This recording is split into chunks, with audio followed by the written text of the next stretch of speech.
Hi, this is Delegate Steve Aarons, District 36, representing Kent, Queen Anne, Cecil, and Caroline counties, and you're listening to the Maryland Association of Counties podcast.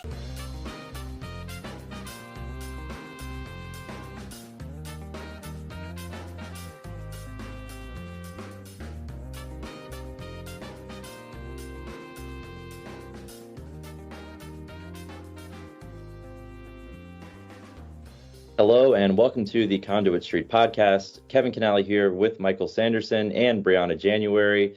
Michael, we'll start with you. How's it going? We are in the middle of it now. It's Thursday, March 9th. We're getting toward the end of session, but I can tell you, you've been hosting the podcast yourself the last few weeks. You've had some great guests. I've been running around like the policy team, all of us, and it's just been really, really busy. So how are you holding up, Michael? How's it going? Doing okay here, and so this sort of thing should be invisible to our listeners, but I'll do a pre-apology. I think this is the first time we've ever recorded in the true morning hours. Like, we're recording at like 9 a.m. So I'm still mid first cup of coffee, and we've tried the late night, the sort of after dark recording when things are a little bit fuzzier than other times of day. And we weren't even able to pull together a late night recording last night. Both of you two were so busy with meetings and policy stuff back and forth and so forth. So we found a window in the morning, but if it shows, I'll pre-apologize and say, hey, we're doing our best. Yeah, we'll get Michael some more coffee and then he should be good to go. But Brianna, how are you holding up? It's busy for you as well, obviously. Like Michael said, I know you were in committee and subcommittee last night late. How's it going for you? Yeah, it's good. Glad to be back. It was a late night for me of a different kind, for sure. Making really good progress on a lot of top priorities this year, and it's just crazy to believe that crossover day is right around the corner already. It is. So a lot of movement in Annapolis this week and in the weeks ahead. But today we want to talk about school funding. It's a topic that's familiar to our listeners, and it's the biggest public mission in Maryland. We spend around $15 billion per year on K through 12 school systems, and it's gotten a little tricky this session. So we're really happy to have with us Brianna today as we talk through a handful of topics relevant to public school funding. So first of all, I want to talk about three things today: the whole blueprint plan right now, and our listeners are familiar with the blueprint, and then where we are on shedding some light into the finances of our school systems. We know that that's a MAKO initiative. So Michael and Brianna, let me tee you up there and let's jump right into it. So I think the easiest place to start is probably we got a development this week, and that's part of why we thought it was good to do a podcast episode on it this week. We finally got the governor's supplemental budget, and this is the first brick in what looks like will be the final building of the wall for how this is going to work for this year. A faithful listener of this podcast through the session, we have teased that this was coming. We knew that there were some technical issues that were going to require some adjustments. So let me take a moment or two on what's going on here. So first of all, this is an ordinary process in Maryland budgeting, that the governor introduces a budget sort of a week or two into session, into January. The governor proposes a budget and puts the bill itself and then the big stacks of budget books. Old nerds like me look forward to getting a big shrink wrapped volume, 3-volume set of budget books, and you leaf through all that stuff. It's great. But the budget this year. Yeah. So this year, the budget gets proposed, but remember, it's this quirky year in a change of administration, with sort of the skeleton of the budget is developed by the outgoing budget staff. The incoming staff has literally only been in office for a day or two. They've had some informal communications and conversations of what they want to see proposed, but the new governor doesn't really fully own the budget until kind of mid-session. Maryland always allows a process for the governor to make changes, and usually it is we have a difference in what's going on with revenues or something like that, and here's something to the budget proposal so far. That's a supplemental budget. We just received one a few days ago. The General Assembly has now just been briefed by their staff and kind of walked through what's in it and so forth. And the biggest and most consequential things in this supplemental budget, number one, they'll call it number one because there may be more than one, and we've heard suggestions there might be multiple this year, but education funding and sort of fixing for these technical issues is one of the big items that's in the supplemental already. Yeah, that's right, Michael. And this isn't really the only hiccup in calculations this year. Do you want to talk a little bit more about what we're seeing in the supplemental, though? Right. Yeah. So let me take a minute on this net taxable income. But you're right. We've had more than one moving part in the budget process. So let me do piece number one, and then we'll contrast it to the other piece that sort of landed first. So this issue is about the taxable income of Maryland residents county by county. So that's a piece of data that the state budget office gets every year from the Office of the Comptroller. They're the ones who collect the taxes and have all that sort of data and so forth. They get information on that, and it's used in a couple different ways, but more or less in places where the relative wealth of each jurisdiction is important for distributing funds out to school systems or to county governments. So two big things here. One is there's a disparity grant that is basically for jurisdictions who levy a local income tax but don't get much out of it, relatively speaking. And the state has said if you're willing to levy that tax at a particular rate, you ought to get more juice out of it than the bare minimum. And so the state makes an effort to bring you closer to the state average. So that's a disparity grant program.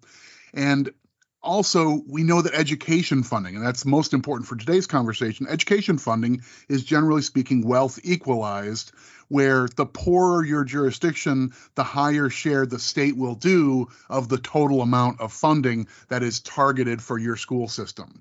So when we had a problem with this data, and basically what happened in late 2022, the comptroller had incomplete data to share with the budget office. Once they corrected that mistake, the budget was basically already printed and shipped out and so forth. And so we knew this was coming. Basically, all parties said, well, we got the correct data, but it was too late for the printing of the budget, so we will have to make the corrections. We heard a few weeks ago at the MACO Legislative Committee, the Department of Budget Management said, well, we know that some of your counties are interested in that disparity grant. We're pledging now, we're going to fully fund it. And if your jurisdiction was supposed to have gotten more than is in the budget, we'll do a supplemental to make you whole. So that was sort of like above the fold news for county governments. What we see in this supplemental budget then is the further calculate. It has the extra money for the disparity grants, but it also goes and says, these are the numbers that would have been in the budget had we had the full up-to-date data on income. And for school funding, that means some go up and some go down relative to where you are on that wealth scale. Right. So we've got that layer in action, which our listeners would agree is a rather big one. And then our listeners will recall that we previously talked about really the giant jump in the count of kids eligible for free and reduced price meals around the state. Right. For the first time ever, we cross-referenced Medicaid enrollment to farms data, and essentially we revealed an additional something like 111,000 kids or so that are eligible Right. for free and reduced meals across the state. And so, that was another big shock to our foundation formulas back in December, January, right at the start of session. And so we've had several county governments already have some whiplash on that change, having to update budgets and whatnot, really significant for some.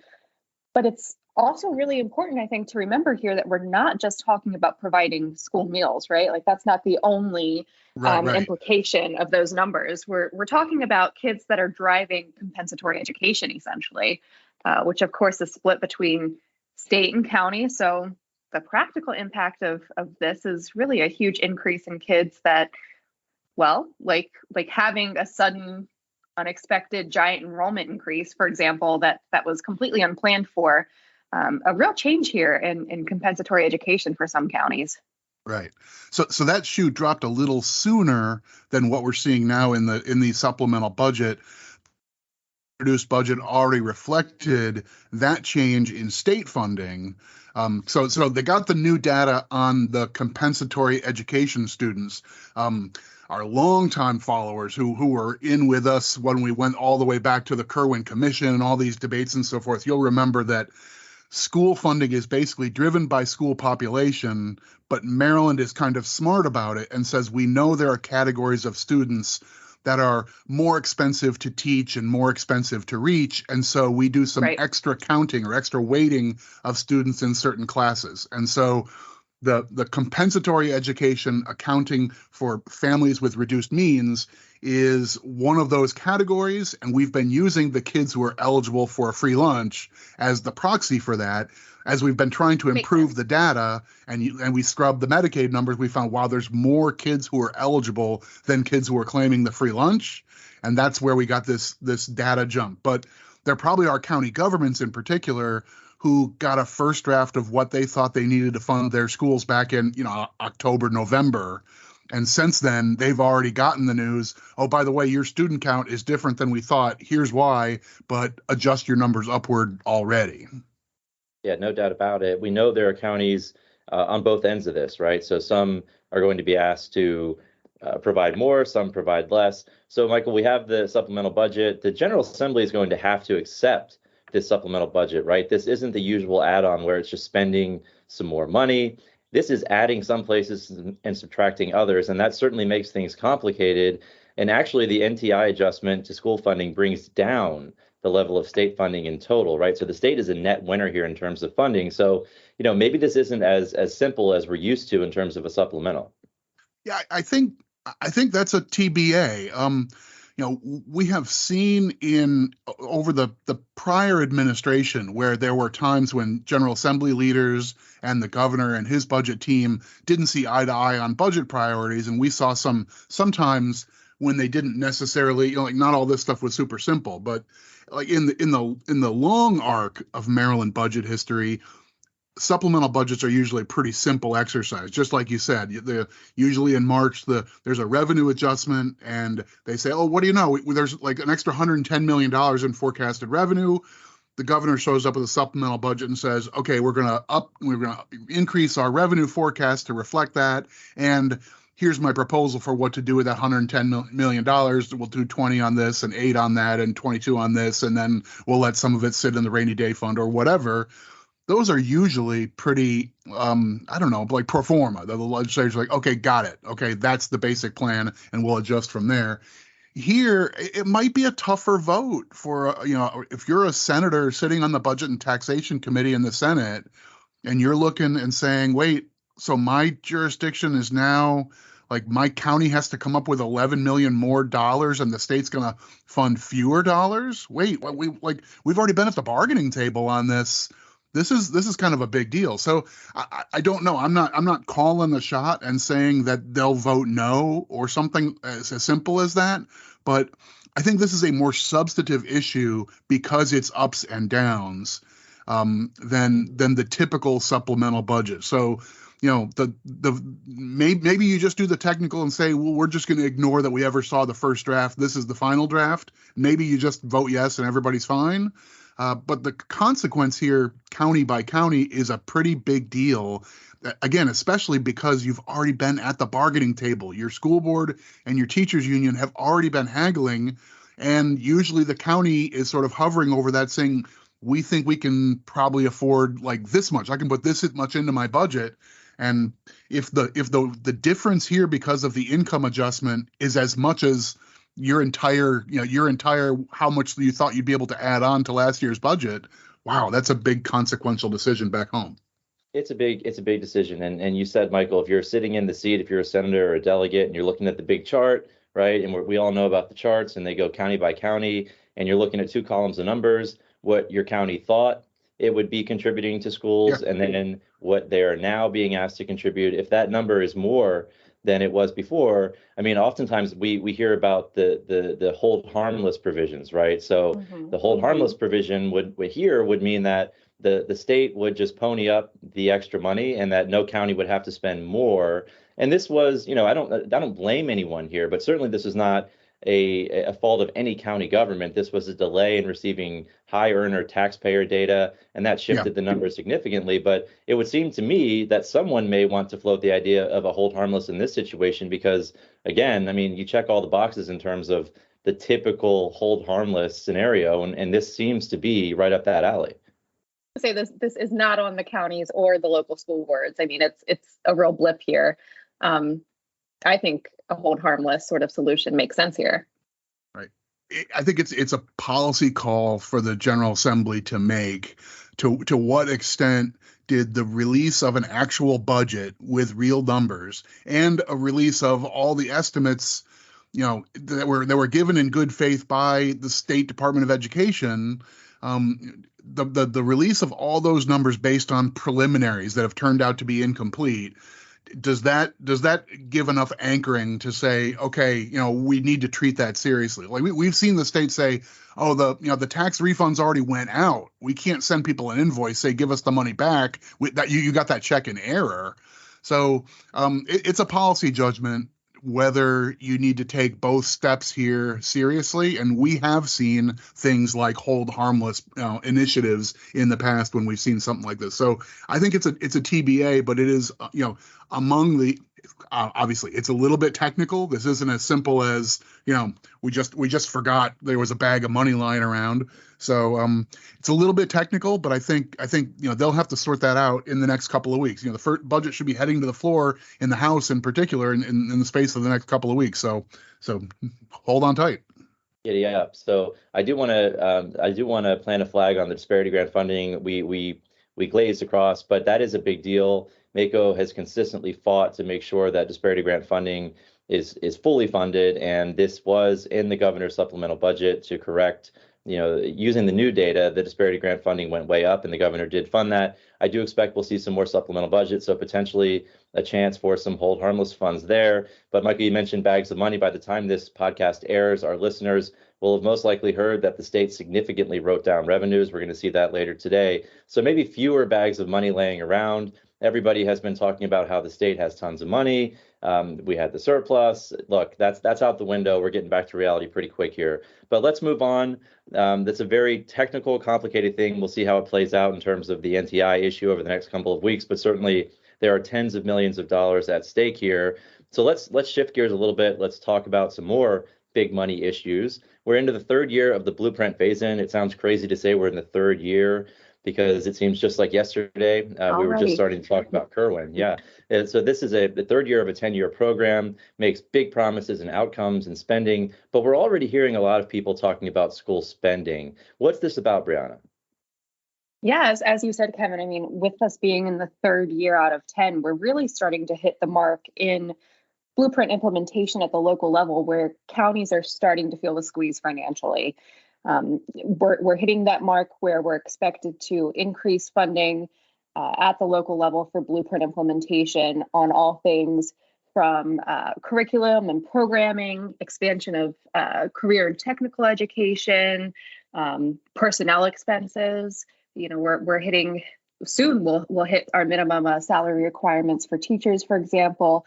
But on top of the blueprint expenses, which all are looking at, we're being inundated this legislative session really with some bills that pose additional significant unfunded mandates to our counties on top of what we're expecting to fund for blueprint. And so I do want to highlight for our readers or our listeners, shall I say, some of these bills in case folks want to look them up and see their progress on their own.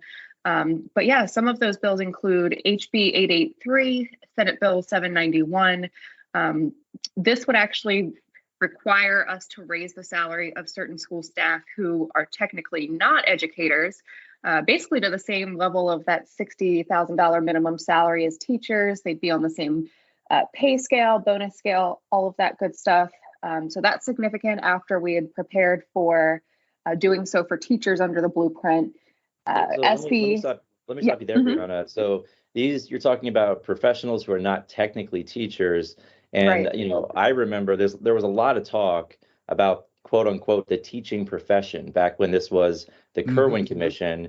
And a lot of talk about making, again, quote unquote, the teaching profession an elite thing to attract the best world teachers. Class. Yep. Right. So you want kids coming up through college and they want to be teachers. We're going to have a world-class system, and we're going to make sure that we can recruit and retain those kids to be teachers in Maryland. And so now we're sort of shifting gears and saying, well, we focused on teachers, but there are a lot of other professionals who are not technically teachers in schools. We should bump them up as well. That's what this is, correct? Yeah, that's exactly right. We're talking about folks like school psychologists, career counselors, those people. We're not talking about school staff in our cafeterias or janitorial staff, but we're talking about the staff that are not directly educating, but are still a large influence and part of the educational K through 12 experience. That said, I think that there's going to be a lot of chatter around just that. What does it mean for the teaching profession? What does it mean for recruiting these other professions? Novel an idea, but there's definitely some concern around raising everyone. And then what does that mean for things like getting nationally certified as a teacher? Is there no longer going to be as much of a drive to do so? So it's a very interesting conversation, but it's one that, in my opinion, we should have had a few years ago when we were hashing this all out under the blueprint. I mean, there's human nature at work here, though, right? I mean, Yeah. this isn't like a far-reaching consequence of taking one subset of the employees in a big system and saying, we're going to put them on a pedestal because they're going to be the engines of these great successes we want for our public schools and for our school children, that we're going to take the teachers and try and drive funds into teachers, pay them more. And we want those high school juniors and college sophomores to be targeting the teaching profession rather than saying, I want to go to Wall Street or whatever. Like, we want the best and brightest to want to become teachers. But it doesn't take a big reach of the imagination to see that in the school setting, there's other staff who are saying, listen, I got a master's degree. I'm part of this enterprise as well. The student success depend on me too, even though I'm not standing at the whiteboard, right? So, I mean, you can see how these pieces fall together for sure. Yeah, that's definitely big chatter around Annapolis, the idea of schoolhouse or classroom cohesion and what it means for even just that ecosystem of professionals in the actual buildings and how they're getting along, for example. Right. Mm-hmm. And we feel it at the county level too. This happens all the time in county governments, that you in a lot of the counties you have simultaneous collective bargaining happening where the teachers and their union negotiate over things like salary increases, and then you might have a union representing the county employees generally. And this happens all the time. Well, the teachers just got 6.5%. How on earth? Why are we negotiating between 3 and 4 for the county? That doesn't make any sense. I mean, if that's what the county can afford, then you can afford it for the maintenance people and for the electrical staff and for the folks in the Department of Planning and so forth. And I mean, yeah, it's exactly how these things tend to work. Right. So what's sitting before the committees right now, the committees that do education policy and the budget, of course, they have to decide whether it's time to make some short-term changes or even some longer-term changes. And if so, the question becomes, how do you pay for it? And we know the fiscal situation with the state is changing and evolving, and it's not looking good in terms of an outcome there. I think we are getting back to reality. But Brianna, we're also seeing other bills in the education world that are sitting before the General Assembly. Talk about that, because these also would have quite a significant impact on the blueprint as it currently sits and on funding both at the state and local level. Yeah, we sure are. So in addition to that school pay bill I mentioned, we're looking at several bills that are interesting in concept, but that have significant impacts on our cost split formulas. For example, we have SB 869 that would expand eligibility for concentration of poverty grants ahead of schedule from what's set in the blueprint. Some listeners may not realize, but counties actually do help share the cost of those grants. This year, I believe 8 counties are eligible for providing a portion of those grants, and in the future that could go up, could go down. So that's significant. And then there's also another bill, HB 1211, similarly, that adds a secondary calculation to compensatory education, and then would take more or less the greater of the two. So we're talking about our forms numbers and then a secondary calculation that is rather wonky. We won't get into here, but I encourage our listeners to take a look at that bill. A lot of moving parts that impact various aspects of our calculations, and could do so as soon as next fiscal year. I think it just puts stakeholders in school budgeting into a weird spot. And I guess, Absolutely. I don't know, maybe it was naive to think that we wouldn't be here as we're phasing in this like super ambitious plan. Like, people from Maryland are getting, like they're doing a whole session at the National Conference for State Legislatures or for, school board organizations or for education funding conferences. Like people in Colorado are sitting in a circle talking about this grand experiment in Maryland where Maryland's going to reinvent the way we fund schools. And they're planting a flag at the top of the mountain. We're going to go past Massachusetts and past what anybody else has done and try and be number one by a mile. And meanwhile, we're on our way, and we already have. Well, I don't know about that. Maybe we need to do a little bit more here or a little bit more there. Like, this school is just outside that calculation. Couldn't we just bump the numbers a little bit and make sure they get some help too? And what's lying in the background, a part of a lot of this is the cost of living having moved rapidly in the last year or two changes expectations on all this for these fronts, right? So that ends up being, it's hard to hire, it's hard to buy stuff, it's hard to build buildings in an inflationary environment with supply chain problems and a quirky labor market. So you put all that stuff together, it's not a shock that we've got nibbling around the edges, but it doesn't make it easy if you're a policymaker. Again, back to the legislative leaders who are trying to sort out the budget. What do you do for 1 year or for the remaining 7 years? Are you going to make changes to this whole thing because we've got a squeeze in year 3? And I think that's big consequential stuff. We're talking about hundreds and hundreds of millions of dollars when you cut all these different proposals. Yeah, absolutely. And Brianna, I don't want to let this get away without talking about pre-K. We've talked about the pre-K issue. Where do things sit now? I mean, we're having a problem finding enough seats for all these kids that are supposed to have slots according to the blueprint. And we know a lot of that is because we're not getting the participation from the private sector that some folks expected. So where do things sit right now? Because that's certainly a big issue. And I know the General Assembly is taking a look at it. Yeah, that's exactly right. I mean, this is top of mind for everyone. If there's one universal concern with the blueprint that I'm hearing from all 24 of our jurisdictions, it is pre-K expansion. Not only do we not have enough providers, a reminder that the blueprint sets a very ambitious goal of having all locals have about 40% of pre-K providers be from the private sector. We're just not finding the interest in engaging with the county governments, with the local boards of education from the private providers that do exist, which in some ways you can understand. I mean, we're talking about adding an additional layer or two of oversight, of bureaucratic red tape, all of that good stuff when they're already functioning efficiently. But not just that, we also just don't have the physical space. I mean, we're talking about a huge influx of kids over the next couple of years that we have to have the physical space for. We don't have it in our school buildings. We don't have it in, again, private providers that are willing to partner. So actually the IEC, the school construction agency, is actually looking at this very issue this spring. They're bringing together a work group to do exactly that, kind of gauge where we are with physical space around the state, and then try to consider what we can do.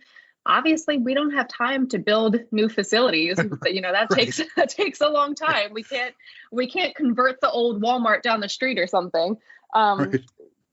So this is a real challenge, and it's not only for the locals. I mean, leadership is really taking note as well, and I know that it's top of mind for the Blueprint Accountability and Implementation Board, the AIB, as well. So more to come there, but it's a struggle. As someone who sat through all those meetings, I mean, there was some skepticism that we were relying so much on private providers, and I think when you throw COVID into that, things really started to unravel quickly, and now we are where we are. So a lot of this hinged on private providers stepping up and providing these slots, and we know that was a big part of the plan. Now I think the state is going to have to pivot if they want to to bring to fruition the goals of the blueprint in the timeline that they anticipated when they passed the bill. So I think a Yeah. lot more to come there, and certainly I have not heard a clear issue on how to resolve all this. Right. I mean, Yeah, and then Mhm. I don't know about YouTube, but my Twitter feed has been completely overtaken by these advertisements for people selling this pop-up tent that you Yeah, just blame like Elon. Blame Elon. you just like hit the button on the top and the whole thing expands into a giant tent in 3 seconds. And there's no pre-K solution that looks anything like that. Like if we You need get to a tent, build you get a tent, buildings and yeah. find space, right? There's no hit the button and in 3 seconds you've got a classroom for 24 pre-K students. That's not a thing. And As and somebody not with to add the go not ahead, to add Brianna. too much of a layer to that, but there's also the concern that once we do get enough private providers that are interested in partnering, you know, a lot of our local folks are concerned about what that means for infant to 2 and some 3-year-olds, right? Like Yeah. if we're taking spots up for the 3 and 4-year-olds for pre-K, what does it mean for childcare for the younger kids? So just an added layer. Yep. Yeah. Ripple effects. And Michael, I'm over here taking notes as somebody with the parent of 2 small children. Pressing a button to make a tent expand in 3 seconds is very appealing to me. So we can talk offline, and you can send me that link. I don't get that ad in my feed, but I need it. All right, so let's keep on this topic of education because we do have Brianna with us, and we want to make the most of it. So we talked about a few bills that are pending. Crossover is a couple weeks away. And again, as a reminder to our listeners, that is when you need to get your bill over to the opposite chamber if you want it to pass. So that's a big day in Annapolis. And the temperature is pretty hot here, as always, in terms of just movement and action in the General Assembly. Let's take a look elsewhere. We're going to stick again with the topic of education, but let's go up to Baltimore. Brianna, we had county leaders talking with the State Board of Education just a few days ago. Can you walk us through the conversation? And it sounded very, very productive based on our conversations and what you've put on social media and what those county leaders shared on social media as well. Yeah, absolutely. We had a strong county contingent that went up to Baltimore a couple of weeks ago before the State Board of Education in front of their February meeting. So the State Board meets monthly, and we were invited to join for February. So the State Board wanted to hear from locals, especially county governments, basically on how blueprint implementation is going thus far, the good, the bad, the ugly, the opportunities, the challenges. So yeah, we had a really strong group of county officials head up to Baltimore. We had county executive and MACo, Howard County Executive and MACo President Calvin Ball, Baltimore County Executive Johnny Olszewski, Queen Anne's County Commissioner and MACo Education Subcommittee Chair Jack Wilson, and our listeners will know this name well, but the County Numbers Bureau, Carroll County Budget Director Ted Zaleski. They all went up to Baltimore and shared the county experience and perspective thus far. It was really a very productive meeting with exceptional feedback and interest from not only state board members, but other stakeholders that reached out during and after. So our folks talked all things Kerwin, examples of unique and successful education policy happening in their counties, things like community schools and wraparound models. But then also a large portion of our time was spent discussing challenges implementing the blueprint, some of which we've chatted about here. But as I just mentioned a few minutes ago, a universal thread that was also shared in Baltimore was around pre-K, funding, facilities, providers, and really the concern from all 24 jurisdictions. And along with that, our county folks also did raise the very real and, again, universal concern around school funding and expenditure reporting and county government access to really the full comprehensive picture of money coming in, money going out, what we're spending on blueprint implementation, what we're spending coming down from the feds and their pandemic aid. So really just an all around well spent 50 minutes for county folks making that trek. I think that we're going to see dividends come from that meeting. Yeah. I mean, that it to some degree, this is a relationship to reforge that I think, the State Board of Education correctly thinks of the 24 school systems as their local partners, right? On issues of curriculum and management and, challenges and trying to, reach collective goals and so forth. They probably hear on the regular from the superintendents and from school board members and other leaders in the local school systems themselves, that county governments are stakeholders in all of these successes. It's not a novel idea, but it's been a good while since we've had this kind of exchange with the state leadership on education. So I think it's a really good turn that they were interested in hearing from us, and that, we got a lot of stuff on the table, and I think in the right spirit. This wasn't us begging for an audience so we can come in and grovel and beg to be let out of funding obligations. This wasn't that at all. This was, we'd like more predictability. We're still dealing with this. And I don't know. I just think on balance, the exchange was, productive is the word that comes to mind. And I know that's one of those generic positives, but it was a productive conversation.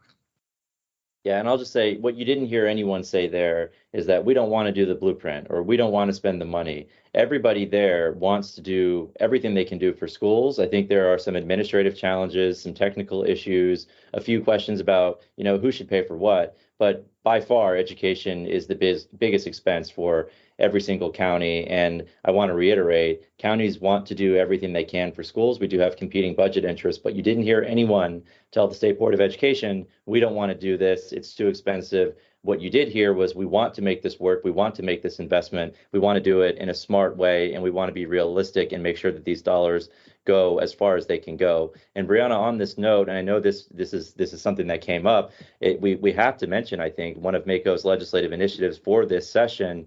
And Brianna, that's about transparency in education spending. And you talked a little bit about that. And I want to hear how that went, because this sounds like a very productive place to raise these issues about, again, just making sure that everyone knows exactly how these dollars are being spent, where they're being spent. And I think that's important, because these are, taxpayer dollars that counties are providing to school boards. And we have an obligation to go back and be able to tell taxpayers how that money is spent.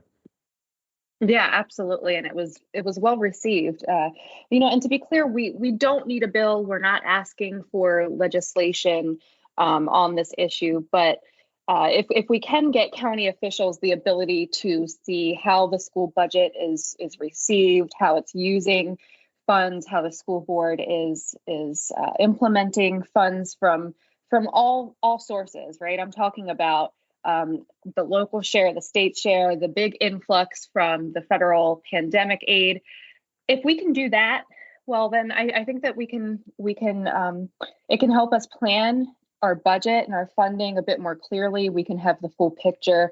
And I think that it's an important opportunity to really help deepen partnership between county governments and our local boards of education and the state, if we're all working off of the same page. Right now, unfortunately, everyone doesn't have a clear picture on what's going on with school budgets. We should all be working from the same exact page, but right now it's more like, well, we're kind of all working from the same book, but the local boards of education are working from a specific page of that book, while county governments only have access to the chapter, not the actual page. And so soon the AIB will also have access to that page. So we've got 2 out of the 3 legs of the stool that are really working on funding and making sure that we're funding all gaps and implementing the blueprint as it should be. But that means that we're all operating from a different starting point and a different place of understanding. So that's where we're coming from with this initiative. It's called a legislative initiative, but again, we're not looking for a bill here. Mm-hmm. I guess, like the add-on to that conversation, because if you're like the CFO in a school system hearing this, you may be thinking, wait, hold on, this sounds like it's the county commissioners want to get like line item control. They want more control. This idea of, we want to see what's in the budget so we can cut it. But that's not what we're after when we talk about transparency. It's more just like sources and uses and like understanding how the money's moving. Is that fair? Yeah, exactly. And a better view of, well, where are the gaps? Where should we be funding? Where do we need to beef up? Where can we draw from? We just need to all be on the same page, and we're not right now. Yeah, I think it's a very reasonable ask, and I know that it's been received in a receptive fashion by most of our school boards once they understand exactly what we're asking for. I think it behooves everyone to get this kind of transparency. And again, we're not looking for more control here, just more visibility. So, all right, we've gone through a bunch of stuff here with education. This feels like a good rundown, and we've talked about where we are. It's early March, so we're asking more questions than offering answers. That's normal. But these pieces ought to start falling into place very, very soon. It's going to move quickly. Anything else that you want to get into, Brianna, while we have you here in terms of education? I know it's been a busy session for education bills and policy generally. You have the NTI issue that's still going on. We still have the issue with pre-K. We've talked about all of that. Anything else that you want to talk about that you think is important for our listeners as we sit here approaching crossover on March 9th here today? Yeah, I won't get into details, but there is an interesting issue, kind of hot button at the moment, with local school funding. It's essentially an issue on when the state can withhold funds if a local school system does not follow state standards regarding curriculum or otherwise. Not directly a county government issue, but pretty interesting debate on a question that we do get into pretty often, which is, local control and autonomy and decision making.